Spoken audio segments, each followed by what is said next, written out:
কখনো কখনো প্রতিশোধের আগুন একজন মানুষকে এমন এক অন্ধকার পথে নিয়ে যায় যেখান থেকে ফিরে আসার কোনো পথ থাকে না। বাইরে থেকে সে হয়তো নীরব, অসহায় আর সাধারণ একজন মানুষ, কিন্তু তার ভেতরে লুকিয়ে থাকে হাজার না বলা গল্প, রক্তাক্ত স্মৃতি আর অসমাপ্ত প্রতিশোধের শপথ। আজকের গল্পটি এমন এক রহস্যময় তরুণীকে নিয়ে যে 20 বছর ধরে নিজের আসল পরিচয় লুকিয়ে বেঁচে আছে। সবাই তাকে বোবা বলে জানে, কিন্তু কেউ জানে না তার নীরবতার আড়ালে লুকিয়ে আছে এক ভয়ঙ্কর সত্য।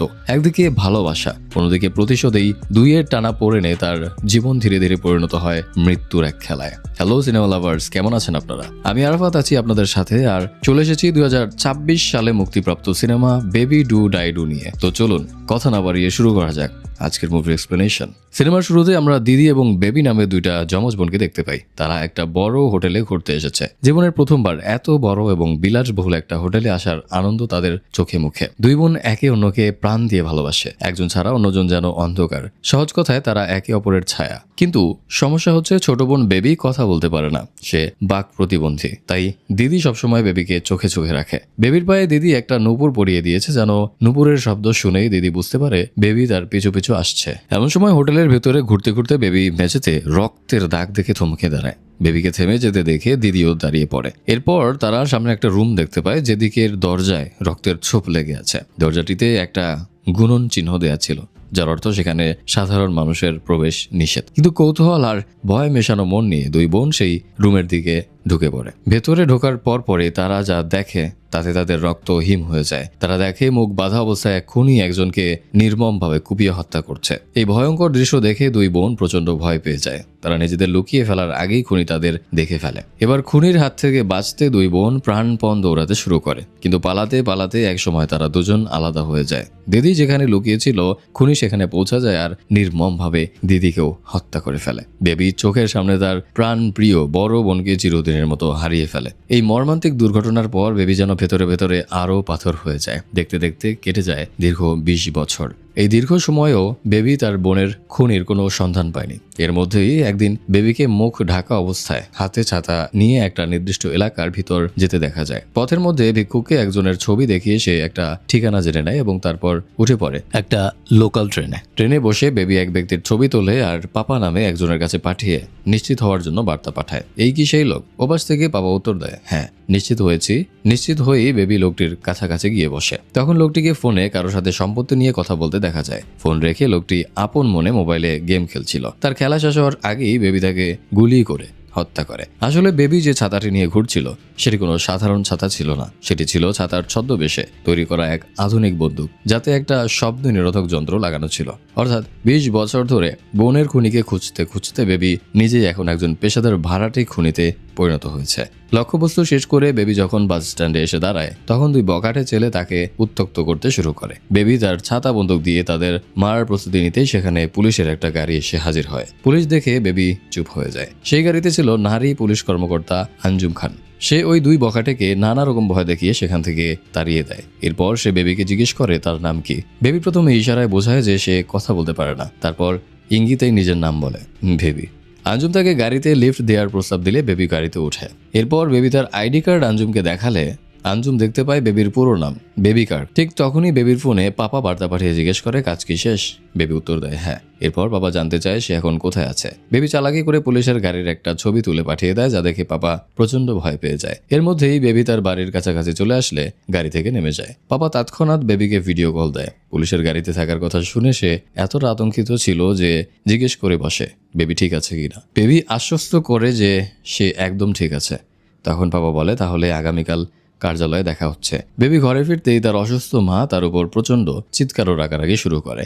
বেবি সারাটা দিন বাইরে বাইরে কাটায়। অসুস্থ মায়ের বিন্দু মাত্র যত্ন নেয় না। এই ক্ষোভ থেকে মা রাগ করতে থাকলেও বেবি চুপচাপ সবকিছু সহ্য করে। এদিকে বেবি প্রায় সময়ই তার মৃত বোনকে কল্পনা করে। সে ভাবে দিদির আত্মা তার সাথে দেখা করতে আসে।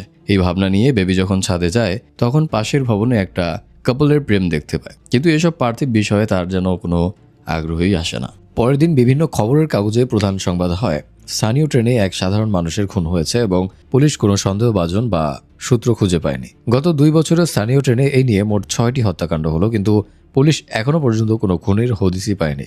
এরই মধ্যে আমাদের গল্পে আগমন হয় সিন্ধু নামের একজনের। সিন্ধু একজন গানের শিক্ষক। তার কাছে অনেকেই গান শিখতে আসে, তবে সিন্ধু নির্দিষ্ট একটা সময় হলেই সবকিছুর তোয়াক্কা না করে বাইরে চলে আসে। ঠিক যে সময় বেবিকে রাস্তা দিয়ে হেঁটে যেতে দেখা যায়। সিন্ধু এবং বেবির প্রথম দেখার গল্পটা ছিল খুবই অদ্ভুত। একদিন বাসে তারা দুজন অন্য যাত্রীদের সাথে ভ্রমণ করছিল।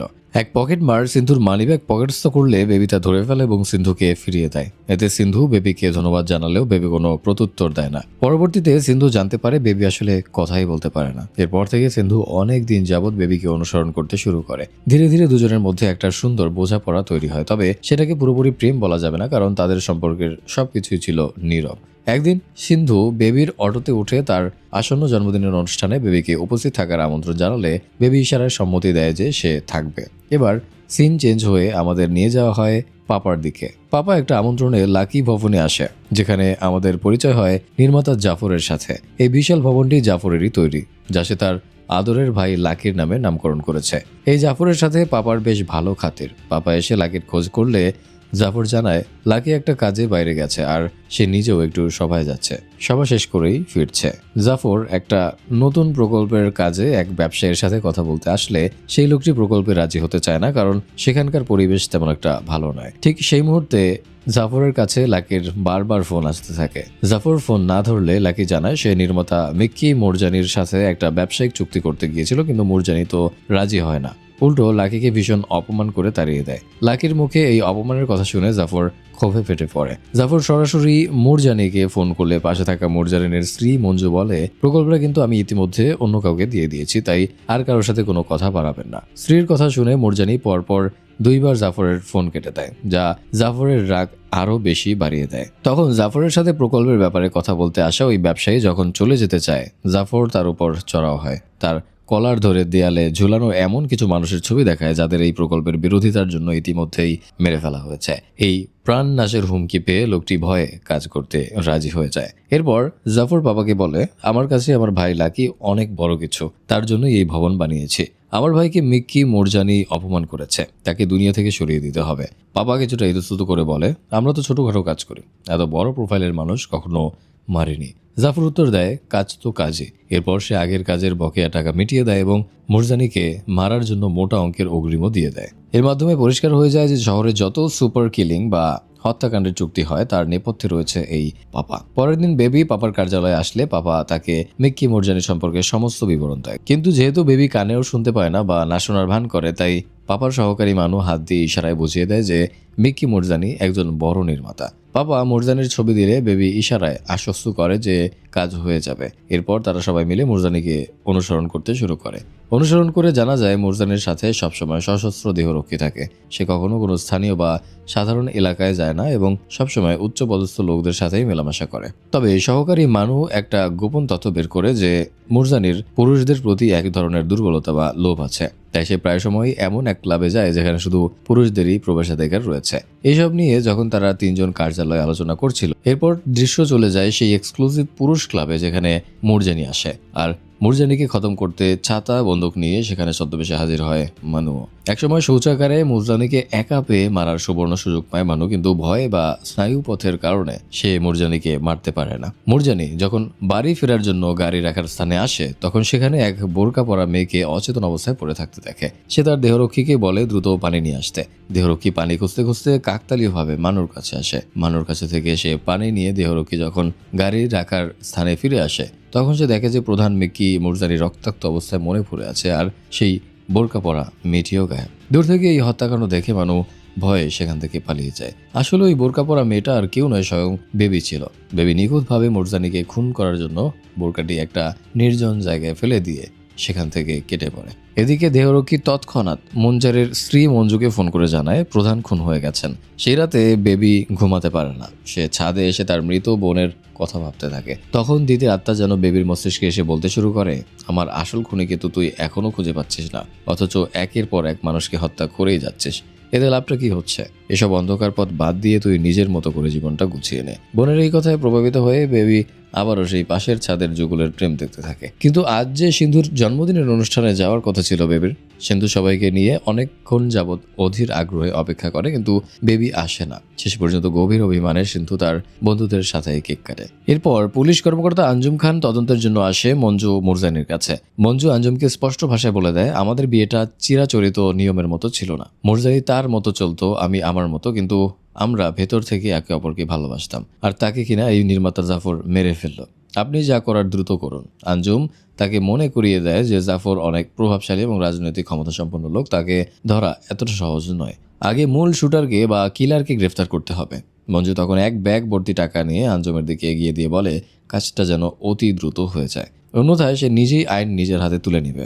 আঞ্জুম টাকা ভর্তি ব্যাগটি নিয়ে দ্রুত খুনিকে ধরার প্রতিশ্রুতি দিয়ে চলে যায়। অন্যদিকে সিন্ধুর বন্ধু তাকে জিজ্ঞেস করে, তুই কি সত্যি ওই বোবা মেয়ে বেবিকে বিয়ে করতে চাস? সিন্ধু দৃঢ়তার সাথে জানায় যে সে চায়। বন্ধু তাকে পরামর্শ দেয় দেরি না করে সরাসরি বেবির মায়ের কাছে গিয়ে বিয়ের প্রস্তাব দিতে। সিন্ধু সেইটাই করে। সে সোজা চলে আসে বেবির মায়ের কাছে এবং বিয়ের ইচ্ছা প্রকাশ করে। তা শুনে মা অবাক হয়ে বলে, তোমার কি মাথা খারাপ হয়েছে? বেবি সারাদিন কোথায় থাকে, কি করে তার কোনো ঠিক নেই, এমনকি সে তো কথা পর্যন্ত বলতে পারে না। সিন্ধু হেসে বলে, ওর সমস্ত দায়িত্ব আজ থেকে আমার। এমনকি সে নিজেই সেই জুতা ঠিক করে এনে দেয়। বেবি যখন চারপাশের মানুষের মধ্যে ভালোবাসা ও সংসার দেখতে পায়, সেও সিদ্ধান্ত নেয় যে সে বিয়ে করে থিতু হবে। বেবি যখন সিন্ধুকে বিয়ের কথা জানায়, সিন্ধুর আনন্দের আর সীমা থাকে না। সেই দিনই তারা ধুমধাম করে বিয়ের কার্ড ছাপায়। বেবি যখন বিয়ের একটা কার্ড পাপাকে দিতে তার কার্যালয়ে যায়, পাপা ভীষণ অবাক হয়ে জিজ্ঞেস করে, তুমি হঠাৎ বিয়ে কেন করতে চাচ্ছ? বেবি বলে, বিয়ে কেন করছে তা জানি না, তবে আমি বিয়ে করব। পাপা তখন চিন্তিত হয়ে জিজ্ঞেস করে, তাহলে আমাদের কাজের কি হবে? বেবি জানায়, আমি আর আপনি সবসময় যেভাবে একসাথে কাজ করতাম সেভাবেই করব। বেবি আবারও জিজ্ঞেস করে, আপনি কি আমার বিয়েতে খুশি নন? পাপার মুখে খুশির কোনো চিহ্নও ছিল না, তারপরও সে জোর করে বলে যে সে খুশি। অবশেষে ধুমধাম করে বেবি এবং সিন্ধুর বিয়ের উৎসব সম্পন্ন হয়। কার্যালয়টা ফাঁকা ফাঁকা লাগায়। পাপাও সেই বিয়েতে এসে উপস্থিত হয় এবং অত্যন্ত সুন্দরভাবে তাদের বিয়ের সব আচার অনুষ্ঠান শেষ হয়। বিয়ের পর বাসর ঘরে সিন্ধু যখন হাত নাড়িয়ে ইশারায় বেবির সাথে কথা বলছিল, তখন বেবি ইশারায় জানায় যে সে সিন্ধুর চোখের ভাষা খুব ভালো বোঝে।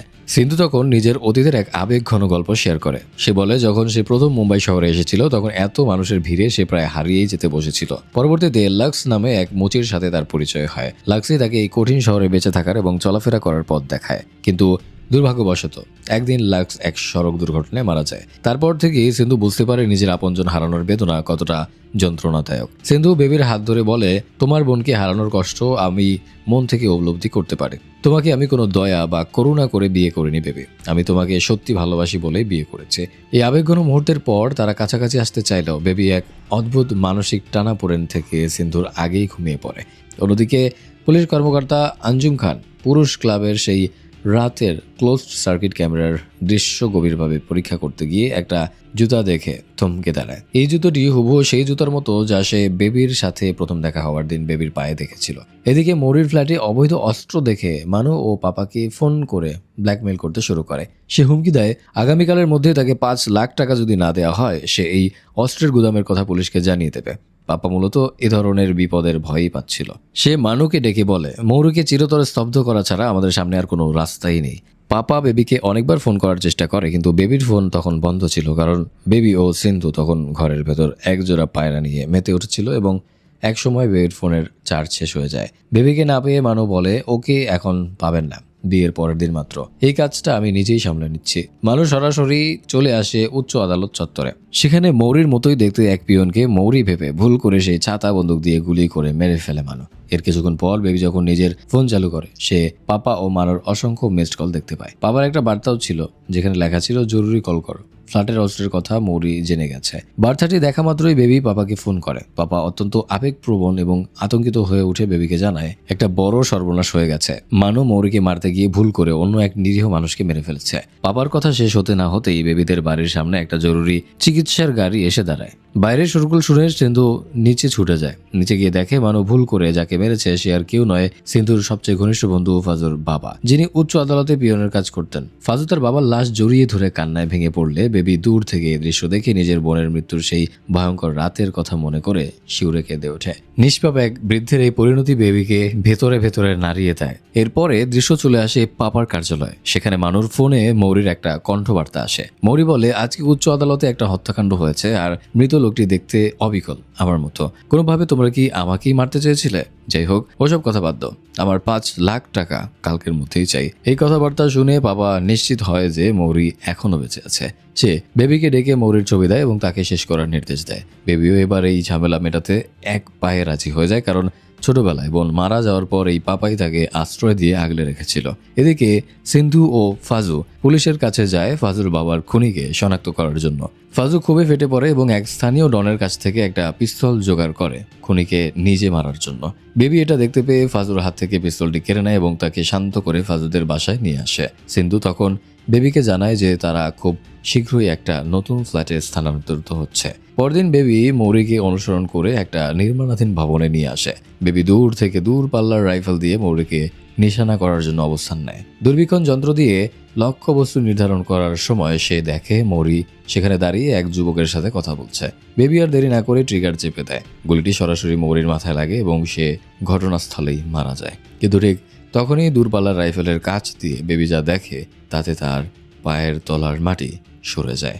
মৌরি যার সাথে কথা বলছিল সে আর কেউ নয়, স্বয়ং সিন্ধু। আসলে সিন্ধুই ছিল সেই মক্কেল যে মৌরির মাধ্যমে এক কক্ষের ফ্ল্যাট কেনার চুক্তি করে এসেছিল। নিজের চোখের সামনে এভাবে একজনের মাথা উড়ে যেতে দেখে সিন্ধু স্তব্ধ হয়ে যায়। মৌরির ছিটকে আসা রক্ত সিন্ধুর কাপড়ে লেগে যায়। চারিদিকে পুলিশের সাইরেন শোনা গেলে বেবি দ্রুত রাইফেল গুটিয়ে সেখান থেকে পালিয়ে যায়। সিন্ধু প্রচন্ড আতঙ্কিত ও কাঁপতে কাঁপতে বাসায় ফিরলে বেবি তাকে জড়িয়ে ধরে চুমু খায় এবং সেই রাতেই প্রথমবারের মতো তারা শারীরিকভাবে মিলিত হয়। এই ঘটনার পর বেবি সিদ্ধান্ত নেয় যে সে এই রক্তাক্ত অন্ধকার জগৎ ছেড়ে দেবে এবং সাধারণ মানুষের মতো সিন্ধুর সাথে সংসার করবে। সে পাপাকে বার্তা পাঠিয়ে নিজের এই সিদ্ধান্তের কথা জানায়। পাপা বেবিকে সামনাসামনি ডেকে বলে, এই জগৎটা এমন যে আমরা চাইলেও এখান থেকে বের হতে পারবো না। বেবি প্রশ্ন করে, কেন পারবো না? পাপা গম্ভীর গলায় উত্তর দেয়, আমাদের মূলত ওপরের বড় বড় প্রভাবশালী মানুষ চালায়, তাদের আদেশের বাইরে যাওয়ার ক্ষমতা আমাদের কাছে নেই। বেবি জেদ ধরে বলে, আমরা দুজন একসাথে অনেক দূরে কোথাও চলে যাব এবং অন্য কিছু করে বাঁচব।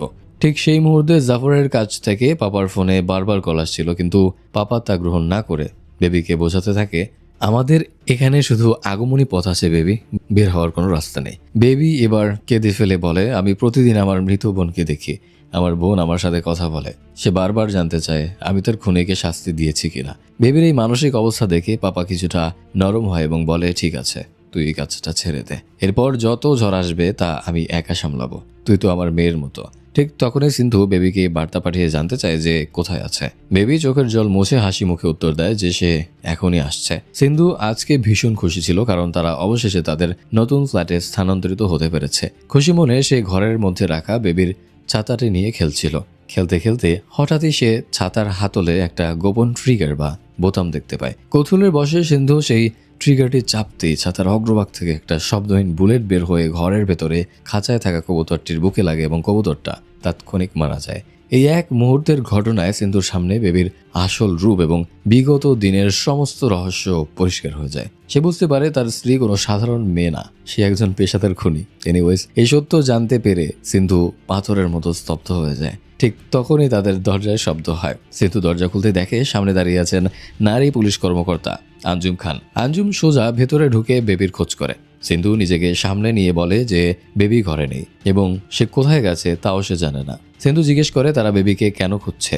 আঞ্জুম ঠান্ডা গলায় উত্তর দেয়, বেবি একের পর এক হত্যাকাণ্ড ঘটিয়েছে, সে একজন ধারাবাহিক খুনি। এ কথা শুনে সিন্ধুর মাথায় যেন আকাশ ভেঙে পড়ে। আঞ্জুম যখন জোর করে বাড়ির ভেতরে ঢুকতে যায় তখন সিন্ধু নিজেকে শক্ত করে আইন দেখায় এবং জিজ্ঞেস করে, আপনার কাছে কি তল্লাশি পরোয়ানা আছে? পরোয়ানা না থাকায় আঞ্জুম সেবারের মতো চলে যায়। তবে যাওয়ার আগে তার ব্যক্তিগত নম্বরটি সিন্ধুর হাতে দিয়ে বলে, বেবি ফিরলে যেন এই নম্বরে যোগাযোগ করো, তাতেই তোমাদের মঙ্গল হবে। এদিকে নির্মাতা জাফরের আস্তানায় পাপাকে বন্দি অবস্থায় দেখা যায়। জাফর পাপাকে প্রচন্ড মারধর করে প্রশ্ন করে কেন তাদের কাজ ঠিকঠাক হচ্ছে না। জাফর হুমকি দেয় যে তাদের অনেক প্রকল্প আটকে আছে, সেগুলো পাপাকেই করতে হবে। দৃশ্যপট পরিবর্তন হলে বেবি যখন তার নতুন ফ্ল্যাটে ফিরে আসে, সে মেঝেতে রক্তের দাগ দেখতে পায় এবং দেখে সিন্ধু মৃত কবুতরটিকে নিয়ে মেঝেতে বসে আছে। বেবি বুঝতে পারে যে সিন্ধু তার আসল পরিচয় জেনে গেছে। নিজের গোপন সত্য ফাঁস হয়ে যাওয়ায় বেবি রেগে যায়।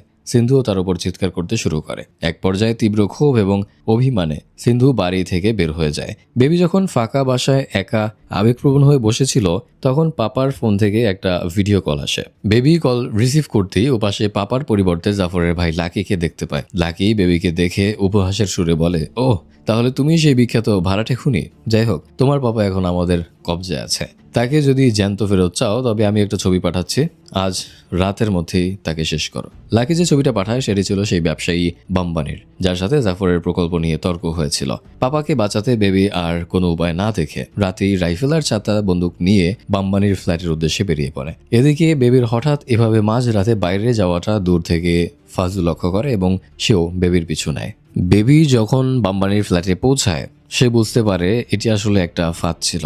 লাকি এই ফাঁদটি পেতেছিল বেবিকে চিরতরে শেষ করার জন্য, কারণ বেবি তাদের সাথে আর কাজ করতে চাচ্ছিল না। লাকি সেখানে দাঁড়িয়ে বেবিকে বলে যে সে ইতিমধ্যে পাপাকে মেরে ফেলেছে। এ কথা শোনা মাত্রই বেবির মাথা গরম হয়ে যায়। লাকি নিজে কোনো নারীর গায়ে হাত তুলতে চায় না, তাই সে তার দেহরক্ষীদের বলে বেবিকে গুলি করতে। তখনই বেবি ও দেহরক্ষীদের মধ্যে পিস্তল নিয়ে কারাকারি শুরু হয় এবং অসাবধানতাবশত একটা বুলেট গিয়ে প্রধান বিদ্যুৎ সংযোগ বোর্ডে লাগে, যার ফলে পুরো কক্ষের আলো বন্ধ হয়ে যায়।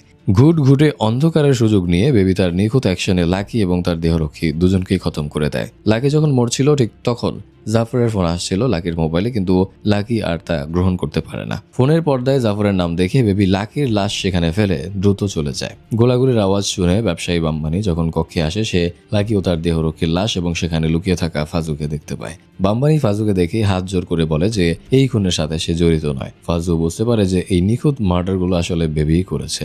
বেবি দ্রুত তার নিরাপদ আশ্রয়ে ফিরে আসে এবং মানুষকে বার্তা দেয়, আমি চরম বিপদে পড়েছি, পাপা কোথায়, তুমি কোথায়? ঠিক তখনই দরজায় পুলিশের গাড়ি চলে আসে। বেবি জানালার কাঁচ ভেঙে বাইরে লাফিয়ে পড়ে। নিচে বেবিকে নেওয়ার জন্য ফাজু আগে থেকেই অটো নিয়ে অপেক্ষা করছিল। বেবি অটোতে উঠে বসে এবং লাকির সেই কথাটা মনে করে যে পাপাকে মেরে ফেলা হয়েছে।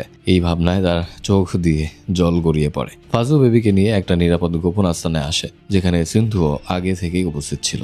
এদিকে নির্মাতা জাফর যখন তার ভাই লাকির লাশের সামনে আসে সে প্রতিশোধের আগুনে অন্ধ হয়ে যায়। সে প্রতিজ্ঞা করে যতক্ষণ না সে বেবিকে নিজের হাতে টুকরো টুকরো করছে ততক্ষণ সে তার ভাইয়ের লাশের দাফন করবে না। জাফরের লোকজনের এই ভয়ঙ্কর তৎপরতা দেখে মানুষ ভীষণ ভয় পেয়ে যায়। কেউ একজন মানুষকে বেবিদের এই গোপন আস্তানার ঠিকানা দিলে মানুষ এখানে চলে আসে এবং এসেই হন্যে হয়ে জিজ্ঞেস করে পাপা কোথায়। বেবি তখন জাফর এবং লাকির ছবি দেখিয়ে মানুষকে জানায় যে লাকিকে সে ইতিমধ্যে শেষ করে দিয়েছে। এই কথা শুনে মানু ভয় কাঁপতে শুরু করে এবং বলে জাফর এখন আমাদের কাউকেই জীবিত রাখবে না, সবাইকে খুঁজে খুঁজে মারবে। বেবি তখন সবাইকে বাঁচানোর জন্য একটা পাল্টা পরিকল্পনা করে। সে মুখের ভাষা ছাড়াই হাতের ইশারায় পুরো পরিকল্পনাটা বুঝিয়ে দিলে সিন্ধু তা সবার উদ্দেশ্যে মুখে মুখে উপস্থাপন করে। বেবি বলে আমাদেরকে এই মুহূর্তে এই শহর ছেড়ে পালাতে হবে, তবে যাওয়ার আগে আমার পুরনো ঘরে সেই ব্যাগ ভর্তি টাকা এবং আমার ছাতা বন্দুকটা নিয়ে আসতে হবে। মানু এবং ফাজু সেই টাকা ও ছাতা আনতে বেবির পুরনো বাড়ির দিকে রওনা হয়। পথিমধ্যে ফাজু মানুকে বলে আমার বাবা তো একজন সাধারণ মানুষ ছিলেন, তার তো কোনো শত্রু ছিল না, তাকে কেন এভাবে মারা হলো? আমি যদি কখনো সেই খুনিকে পাই তবে শুধু একবার জিজ্ঞেস করতাম সে কি আমার বাবাকে ভুল করে মেরেছিল।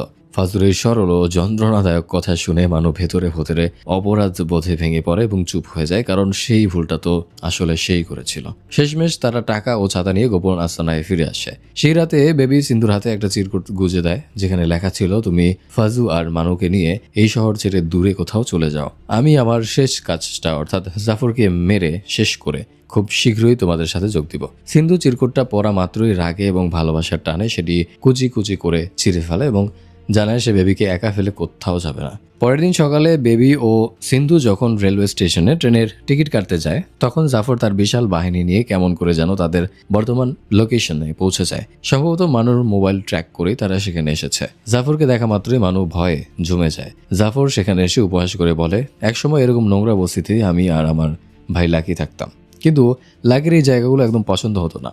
লাকি তো এখন আর নেই, তবে আমার এই পুরনো জায়গায় এসে বেশ ভালোই লাগছে। এরপর সে মানুর কলার ধরে বলে বল বেবি কোথায়? মানু নিজের জীবন বাজি রেখে মিথ্যা বলে বেবি তার স্বামীর সাথে অনেক দূরে পালিয়ে গেছে। কিন্তু জাফর সেখানে মানুর গুছিয়ে রাখা ব্যাগ দেখতে পেয়ে বুঝতে পারে তারা এখানেই কোথাও আছে। এরপর জাফর সোজা চলে যায় বেবির অসুস্থ মায়ের কাছে এবং তার মাথায় পিস্তল ঠেকিয়ে বলে আপনার মেয়ে আমার ভাইকে খুন করেছে, সে এখন কোথায় বলুন? মা কাঁদতে কাঁদতে বলে সে কিচ্ছু জানে না। ঠিক তখনই মানু পেছন থেকে জাফরের দিকে পিস্তল তাক করে। সেই মুহূর্তে ফাজু সেখানে আসলে মানু চিৎকার করে ফাজুকে সেখান থেকে পালিয়ে যেতে বলে। ফাজু চলে গেলে মানু জাফরের দিকে পিস্তল তাক করেই রাখে। জাফর আত্মবিশ্বাসের সাথে বলে তুমি আমার উপর গুলি চালাতে পারবে না মানু, তার চেয়ে ভালো হয় বলো বেবি কোথায়। মানু আবারও একই উত্তর দেয় এবং জাফরের ওপর ট্রিগার চেপে দেয়, কিন্তু দুর্ভাগ্যবশত গুলিটি লক্ষ্যভ্রষ্ট হয়। মানু পিস্তলে একটাই বুলেট ছিল, তাই সে এখন সম্পূর্ণ নিরুপায়। জাফর শেষবারের মতো জিজ্ঞেস করে বেবি কোথায়? বেবির খোঁজ দিলে আমি সবাইকে ছেড়ে দেব। মানু এবারও মুখ খোলেনি। জাফর আর ধৈর্য রাখতে না পেরে বেবির মা এবং মানুকে ঘরের খুঁটির সাথে শক্ত করে বেঁধে পুরো বাড়িতে পেট্রোল ঢেলে আগুন লাগিয়ে দেয়। বেবি ও সিন্ধু যখন টিকিট কেটে বাড়ির সামনে ফিরে আসে তারা দেখে পুরো বাড়ি দাউ দাউ করে জ্বলছে। আগুনে পুড়ে তার মা এবং মানু মারা যায়। নিজের শেষ আশ্রয় এবং একমাত্র জন্মদাত্রী মাকে হারিয়ে বেবি স্তব্ধ হয়ে যায়। তার আপন বলতে এখন আর পৃথিবীতে শুধু সিন্ধুই অবশিষ্ট আছে। সিন্ধুর সুরক্ষার কথা ভেবে বেবি আর নিজের নীরবতা ধরে রাখতে পারে না। ঠিক এখানেই মুভির সবচেয়ে বড় চমকপ্রদ টুইস্টটি আসে। বেবি হঠাৎ মুখ ফুটে কথা বলে উঠলে সিন্ধু আকাশ থেকে পড়ে। বেবি তখন কান্না ভেজা গলায় জানায়, আমার নাম আসলে বেবি নয়, আমি দিদি। গল্প আবার ফিরে যায় 20 বছর আগের সেই ভয়ঙ্কর হত্যাকাণ্ডের রাতে। খনি মূলত সেদিন কক্ষে একজনকে খুন করার পর এই দুই বোনকে দেখে ফেলেছিল। খনিকে দেখা মাত্রই দুই বোন জীবন বাঁচাতে দৌড়াতে শুরু করে, কিন্তু দৌড়ানোর সময় বোবা বোন বেবির পায়ের নুপুরের শব্দ হচ্ছিল, যা শুনে খনি তাদের অবস্থান সহজেই বুঝতে পারছিল। তা দেখে বড় বোন দিদি বুদ্ধি করে বেবির পা থেকে নুপুরটি খুলে নিজের পায়ে পরে নেয় এবং বেবিকে অন্য একটা রাস্তায় পালিয়ে যেতে বলে। কিন্তু আলাদা হয়ে যাওয়ার পর খনি ভুল করে সেই নুপুরের শব্দ তাড়া করে বেবির কাছে পৌঁছে যায় এবং বেবিকে দিদি ভেবে নির্মূলভাবে খুন করে ফেলে। দিদি যখন দূর থেকে খনি চলে যাওয়ার পর বোনের রক্তাক্ত লাশের কাছে আসে, সে কান্নায় ভেঙে পড়ে। পরবর্তীতে পুলিশ ও তাদের মা যখন সেখানে আসে, মা দিদির পায়ে সেই নুপুর দেখে এবং দিদিকেই বোবা বেবি ভেবে ভুল করে বুকে জড়িয়ে ধরে, কারণ দুই যমজ বোন দেখতে হুবহু এক ছিল। বোন হারানোর তীব্র প্রতিশোধের আগুন বুকে নিয়ে দিদি সেদিন থেকে নিজের পরিচয় বিসর্জন দেয়। সে নিজের মুখের ভাষা হারিয়ে ফেলার অভিনয় করে নিজে বেবি সেজে গত 20 বছর ধরে বেঁচে আছে এবং খুনিকে খুঁজছে। সিন্ধুকে সমস্ত সত্য জানানোর পর দিদি বলে তার কাছে জাফরের সাম্রাজ্য ধ্বংস করার একটা নিখুঁত পরিকল্পনা আছে। সে সিন্ধুকে বলে পুলিশ কর্মকর্তা আঞ্জুম খানকে ফোন করে একটা গোপন সভার ব্যবস্থা করতে। দিদি সরাসরি আঞ্জুম এবং মুরজানের স্ত্রী মঞ্জুর সাথে দেখা করে এবং তাদের একটা চিঠি দেয়। চিঠিতে সে স্পষ্ট ভাষায় স্বীকার করে যে সে মিক্কি মুরজানিকে খুন করেছে, তবে মুরজানিকে মারার জন্য জাফরই তাকে ও বাবাকে চুক্তি দিয়েছিল। এখন জাফর তার মাকেও মেরে ফেলেছে, তাই সে জাফরকে দুনিয়া থেকে সরিয়ে দেবে। চিঠিতে দিদি শুধু একটাই শর্ত রাখে, এই পুরো অভিযানে তার স্বামী সিন্ধুর যেন কোনো ক্ষতি না হয়। সিন্ধু সম্পূর্ণ নিশ্চুপ হয়ে এই পুরো চুক্তিটি দূর থেকে লক্ষ্য করে, কারণ সে একজন সাধারণ মানুষ এবং এসব অপরাধের সাথে তার দূর দূরান্তের কোনো সম্পর্ক ছিল না। আঞ্জুম ও মঞ্জু দিদির এই শর্ত মেনে নিয়ে চুক্তি চূড়ান্ত করে। এরপর দিদি একটা অপরিচিত নম্বর থেকে জাফরের ফোনে একটা বার্তা পাঠায়। জাফর ফোন করলে ওপাশ থেকে দিদি নিজের আসল কণ্ঠে বলে, ফোনে আর কোনো কথা নয় জাফর, এবার সরাসরি দেখা হবে এবং আমাদের 20 বছরের সমস্ত হিসাব নিকাশ চুকানো হবে। দিদি জাফরকে দেখা করার জন্য সেই অবস্থানটি পাঠায়, যা ছিল মুভির শুরুর সেই হোটেলটি। যে হোটেলটি এখন আর হোটেল নেই, সরকার সেটি অধিগ্রহণ করে গৃহহীন মানুষের থাকার ব্যবস্থা করে দিয়েছে।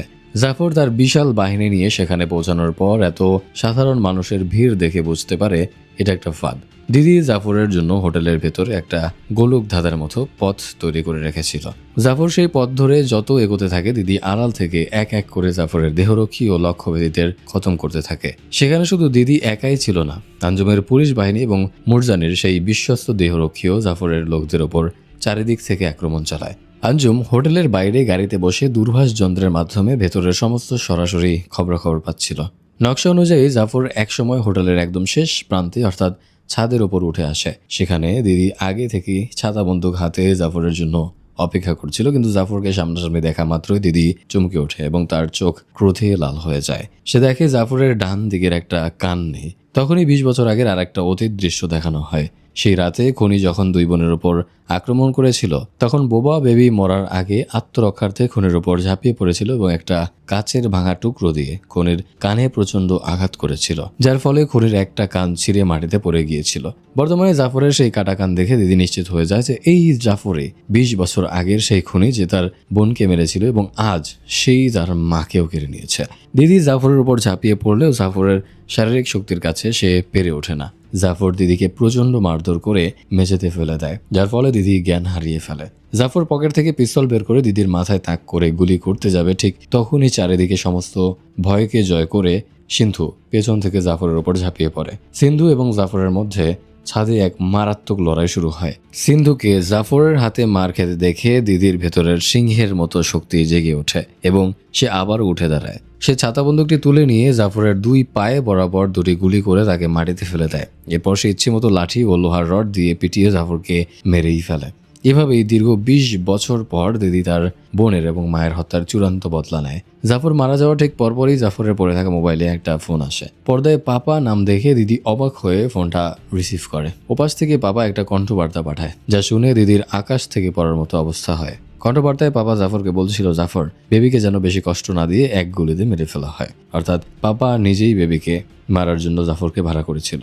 মূলত দিদি যে ভাড়াটে খুনের কাজ ছেড়ে দিতে চেয়েছিল তা পাপা কোনোভাবেই মেনে নিতে পারেনি। পাপার দর্শন ছিল যে একবার এই অন্ধকার জগতে পা বাড়ায় তার এখান থেকে জীবিত বের হওয়ার কোনো সুযোগ নেই। সিন চেঞ্জ হয়ে আমাদের নিয়ে যাওয়া হয় পাপার দিকে। পাপা তখন পুলিশের হাত থেকে বাঁচতে ছদ্মবেশ ধারণ করে একটা স্থানীয় ট্রেনে পালাচ্ছিল। ট্রেনে বসে সে যখন খবরের কাগজ খুলল, সে দেখতে পায় প্রধান সংবাদে লেখা নির্মাতা জাফর ও লাকি দুজনেই খুন হয়েছেন। এই সংবাদ দেখে সে যখন চমকে ওঠে, ঠিক তখনই তার সামনের আসনে এসে বসে স্বয়ং দিদি। দিদিকে জীবিত দেখে পাপার মুখ শুকিয়ে যায়। দিদি পাপার হাতে একটা চিঠি দেয়, যেখানে লেখা ছিল, তুমি কি আগে থেকেই জানতে যে জাফরই আমার বোনের খুনি ছিল? তখন আরেকটি ছোট অতীত দৃশ্য দেখানো হয়। ছোটবেলায় যখন দিদি প্রতিজ্ঞা করেছিল যে সে এক কান কাটা মানুষকে খুঁজে বের করবেই, তখন পাপা তাকে প্রলোভন দেখিয়ে বলেছিল, এত বড় মুম্বাই শহরে এক কান কাটা মানুষকে খুঁজে পাওয়া অসম্ভব। তুমি আমার সাথে কাজ করো, আমি একদিন নিজেই সেই খুনিকে তোমার সামনে এনে দেব। আসলে পাপা দিদির এই প্রতিশোধের আগুনকে নিজের স্বার্থে ব্যবহার করে তাকে দিয়ে একের পর এক হত্যাকাণ্ড ঘটিয়ে কোটি কোটি টাকা কামিয়েছে। অতীত দৃশ্য শেষ হতেই পাপা পকেট থেকে সেই সাদা পিস্তলটি দিদির দিকে তাক করে আবেগপ্রবণ গলায় বলে, আমি তোমার সাথে অনেক বড় অন্যায় করেছি মা, পারলে আমাকে মাফ করে দিও। এই বলে সে ট্রিগার চাপলেও কোনো গুলি বের হয় না, কারণ দিদি আগেই সেই বন্দুকের সমস্ত বুলেট বের করে নিয়েছিল। এবার দিদি নিজের আসল পিস্তলটি পাপার কপালে তাক করে। জীবনের প্রথমবার পাপার সামনে নিজের মুখে কথা বলে ওঠে, অন্যায় তো আমি করেছি পাপা, পারলে তুমি আমাকে মাফ করে দিও। 20 বছর ধরে বোবা ভেবে আসা মেয়ের মুখে এই স্পষ্ট কণ্ঠ শুনে পাপা স্তব্ধ হয়ে যায়। আর সেই স্তব্ধতার মাঝেই দিদি ট্রিগার চেপে পাপার অধ্যায় চিরতরে শেষ করে দেয়। পরের স্টেশনে ট্রেন থামলে দিদি শান্ত পায়ে ট্রেন থেকে নেমে প্ল্যাটফর্মে আসে। সেখানে দূর থেকে সিন্ধু তার জন্য অপেক্ষা করছিল। দুজন একে অপরের দিকে তাকায়। দিদি ইশারায় সিন্ধুকে বোঝায়, সব অপরাধ, সব অতীত শেষ। এবার আমরা নতুন করে আমাদের ভালোবাসার সংসার শুরু করব। দুজনের মুখে যখন স্বস্তির হাসি, ঠিক তখনই দিদির ফোনে পুলিশ কর্মকর্তা আঞ্জুম খানের একটা কল আসে। আঞ্জুম ফোন করে বলে, বেবি, আমি তোমার ফোনে নতুন একজনের ছবি পাঠিয়েছি এবং সমস্ত বিবরণ পাঠিয়েছি, একেও শেষ করতে হবে। দিদি ফোনটি কেটে আঞ্জুমের পাঠানো সেই নতুন লক্ষ্যবস্তুর ছবির দিকে তাকাতেই পর্দা অন্ধকার হয়ে যায় এবং মুভিটা এখানেই শেষ হয়। মুভি শেষ হলেও ভাড়াটে খুনিদের কাজ যে এত সহজে শেষ হয় না, তা আঞ্জুমের এই কলই প্রমাণ করে দেয়। অর্থাৎ খুব শীঘ্রই এই টান উত্তেজনাকর মুভির দ্বিতীয় পর্ব আসতে চলেছে। গাইজ, এই মুভিটার শেষ 15 মিনিটে যেভাবে একের পর এক মোড় রাখা হয়েছে তা সত্যি প্রশংসনীয়। শুরু থেকে অনেক কিছু অনুমান করা গেলেও যে মেয়েটি মারা গেছে সে আসলে বেবি ছিল এবং দিদি বেবি সেজে 20 বছর ধরে বোবা থাকার অভিনয় করে প্রতিশোধের জাল বুনেছে। এই কাহিনীটা ছিল এক কথায় অপ্রত্যাশিত এবং দারুণ। আমার কাছে তো ভালোই লেগেছে। আপনাদের কাছে কাহিনী এবং এক্সপ্লেনেশন কেমন লেগেছে তা কমেন্ট করে জানাবেন। এতক্ষণ আমি আরাফাত ছিলাম আপনাদের সাথে। দেখা হচ্ছে পরবর্তী এক্সপ্লেনেশনে। সে পর্যন্ত ভালো থাকুন, সুস্থ থাকুন আর সিনেম্যাক্স বিডির সাথেই থাকুন। আল্লাহ হাফেজ।